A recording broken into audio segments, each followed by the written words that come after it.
ସେଦିନର ଘଟଣା କିଏ ହୁଏତ ଭୁଲି ଯାଇପାରିଥାନ୍ତି, କିନ୍ତୁ ହେଲେ ମୁଁ ସେ ଘଟଣା କେବେ ଭୁଲି ପାରିବିନି। କୁଡ଼ କୁଡ଼ ଶବ ଧଳା ବେଡ଼ସିଟ୍ ତଳେ ବନ୍ଧା ହୋଇ ନିଜ ପରିଜନଙ୍କୁ ଅପେକ୍ଷା କରିଥିଲେ। ଆଉ ବାହାନଗାର ସେ ସ୍କୁଲ ଘର ଭିତରେ ଲମ୍ବା ଲାଇନରେ ଶୋଇଥିବା ଶବମାନେ ଅନ୍ତିମ ସଂସ୍କାର ପାଇଁ ଅପେକ୍ଷାରେ ଥିଲେ।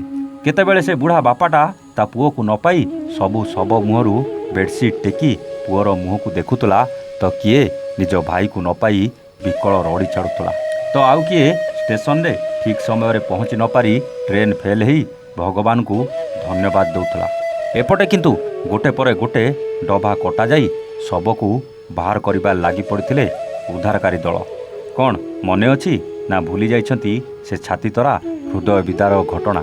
ନାଇଁ ଆଜ୍ଞା, କେବେ କ'ଣ ମନରୁ ଲିଭିପାରିବ ସେଇ ଘଟଣା, ଯେଉଁ ଘଟଣା ଦିନେ ପୁରା ବିଶ୍ୱବାସୀଙ୍କ ଆଖିରେ ଭରି ଦେଇଥିଲା ଲୁହ, ଆଉ କେବଳ ଲୁହ। 2 ବର୍ଷ ତଳେ ବାହାନଗାରେ ଘଟିଥିବା ସେହି ହୃଦୟ ବିଦାରକ ଘଟଣାକୁ ନେଇ ଆଜିର ଏହି କାହାଣୀ। 2 ବର୍ଷ ପରେ ଆଜି ବି କାନ୍ଦୁଛି ବାହାନଗା ଷ୍ଟେସନ। ସେଦିନ ସନ୍ଧ୍ୟାରେ କିଛି ଫଟୋ ଆଉ ଭିଡ଼ିଓ ମୋ ମୋବାଇଲକୁ ଆସିଲା। ମୁଁ ତାକୁ ବହୁତ ହାଲକାରେ ନେଇ ଆମ ଚ୍ୟାନେଲକୁ ପଠାଇଦେଲି ବ୍ରେକିଂ ନ୍ୟୁଜ୍ କରିବା ପାଇଁ। ଠିକ୍ ଘଣ୍ଟେ ପରେ ମୋତେ ଦିଲ୍ଲୀ ଅଫିସରୁ କଲ୍ ଆସିଲା। ସେଇ ଜାଗାରେ କିଏ ଅଛନ୍ତି ବୋଲି ପଚାରିଲେ। ମୁଁ କହିଲି ଆମର ଜଣେ ରିପୋର୍ଟର ଆଉ ଜଣେ କ୍ୟାମେରାମ୍ୟାନ୍ ଅଛନ୍ତି। ମୁଁ ସେ ପର୍ଯ୍ୟନ୍ତ ଘଟଣାକୁ ସେତେ ସିରିୟସ୍ ନେଇନଥିଲି। ଦିଲ୍ଲୀ ଅଫିସରୁ ତାଙ୍କ ନମ୍ବର ମାଗିଲେ। ମୁଁ ରିପୋର୍ଟର ନମ୍ବର ଦେଇଦେଲି। ତାଙ୍କ ସହିତ କ'ଣ କଥା ହେଲେ ମୁଁ ତ ଜାଣିନି। ପୁଣି ମୋତେ କଲ୍ ଆସିଲା ଆଉ ମୋତେ ସେଇ ଜାଗାକୁ ଯିବାକୁ କହିଲେ। ସେତେବେଳକୁ ରାତି 9ଟା ପାଖାପାଖି ହେଇଯାଇଥିଲା। ଭୁବନେଶ୍ୱର ଅଫିସରୁ ପୁରା ଟିମ୍ ଗାଡ଼ି ନେଇ ବାହାରିଗଲୁ ବାଲେଶ୍ୱରର ବାହାନଗାକୁ। ସମୟ ରାତି 12ଟା। ପହଞ୍ଚି ଯାଇଥିଲୁ ବାହାନଗାରେ। ବାହାନଗା ଦେଇ ଯାଇଥିବା ଜାତୀୟ ରାଜପଥ ପୁରା ଜାମ୍ ଥିଲା। ଆମ୍ବୁଲାନ୍ସ ବି ରାସ୍ତା କଡ଼ରେ ଭର୍ତ୍ତି ହେଇଥିଲା। ଗାଡ଼ି ଭିତରକୁ ନେବା ପରିସ୍ଥିତିରେ ନଥିଲା। ଗାଡ଼ିକୁ ଟିକେ ଦୂରରେ ସାଇଡ଼୍ କରି ଚାଲି ଚାଲିଲୁ ପୁରା ଟିମ୍। ପହଞ୍ଚି ଯାଇଥିଲୁ ବାହାନଗାର ଲେବୁଲ୍ କ୍ରସିଂ ପାଖରେ। ଛାତି ଫାଟିଗଲା ଭଳି ଦୃଶ୍ୟ ଦେଖିବା ସମ୍ଭବ ନଥିଲା। କଷ୍ଟ ହେଉଥିଲେ ବି ଧୈର୍ଯ୍ୟର ସହିତ ପୁରା ଟିମ୍ କାମରେ ଲାଗି ପଡ଼ିଥିଲେ।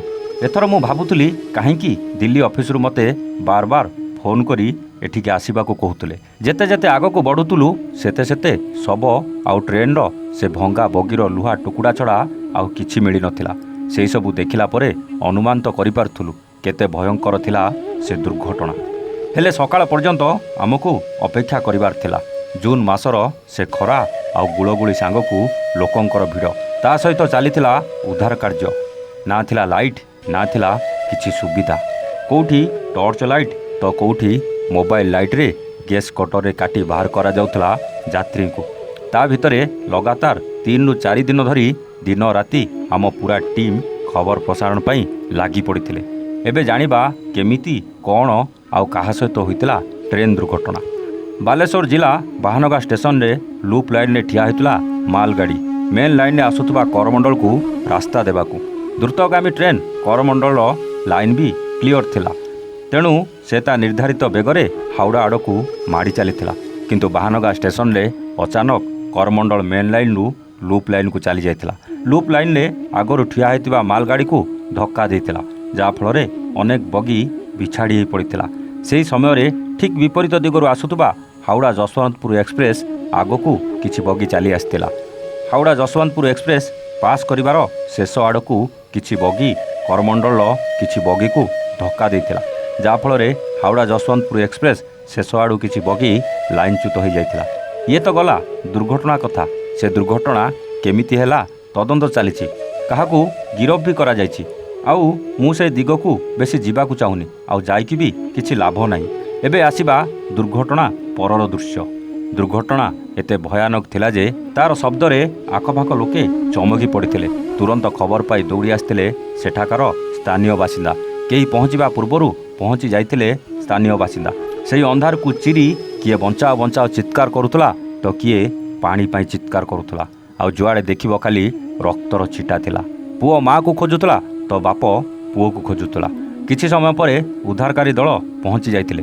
ଆଉ ଉଦ୍ଧାର କାର୍ଯ୍ୟ ବି ତ୍ୱରାନ୍ୱିତ କରିଥିଲେ। ଶହ ଶହ ଲୋକଙ୍କୁ ବାଲେଶ୍ୱର, ଭଦ୍ରକ ତ କାହାକୁ କଟକ ଡାକ୍ତରଖାନା ପଠାଯାଉଥିଲା। ତା ଭିତରେ ଶହ ଶହ ଶବ ନିଜ ପ୍ରିୟ ପରିଜନକୁ ଅପେକ୍ଷା କରିଥିଲେ। ଅନେକ ଦିନ ଧରି ଶବ ଗୃହରେ ଅନେକ ଶବ ରହିଲା ପରେ ବି କେହି ଆସିନଥିଲେ। ବାଧ୍ୟ ହୋଇ ସମୂହ ଶବ ଦାହ କରାଯାଇଥିଲା। କେତେ କଷ୍ଟକର ଥିଲା ସେ ଦୃଶ୍ୟ, କେତେ ଯନ୍ତ୍ରଣାଦାୟକ ଥିଲା ସେ ଘଟଣା, ହୁଏତ ବଖାଣିବା କଷ୍ଟକର ଥିଲା। ହେଲେ ସେହି ହୃଦୟ ବିଦାର ଘଟଣାକୁ ବିତି ଯାଇଛି 2 ବର୍ଷ, ଆଉ ମନେ ପଡ଼ିଗଲା ସେହି ହୃଦୟ ବିଦାରକ ଦୃଶ୍ୟର କିଛି ଝଲକ। ଆଜି ସବୁକିଛି ଠିକ୍ଠାକ୍ ହୋଇଯାଇଛି। ବାହାନଗା ବଜାର ପୂର୍ବପରି ଚଳଚଞ୍ଚଳ ହୋଇଛି। ଟ୍ରେନ୍ ମାନେ ପୁଣି ତାଙ୍କ ଗନ୍ତବ୍ୟସ୍ଥଳକୁ ଯାତ୍ରା ଆରମ୍ଭ କରିଛନ୍ତି। ହେଲେ ସେହି ପୁରୁଣା ଘଟଣା କେବେ ଭୁଲି ହେଉଛି ନା ଭୁଲି ହେବ? ସେତେବେଳର ଆପଣଙ୍କ ଅନୁଭୂତି କମେଣ୍ଟ କରି ନିଶ୍ଚିତ ଜଣାଇବେ। ରହୁଛୁ, ନମସ୍ତେ, ଜୟ ଜଗନ୍ନାଥ।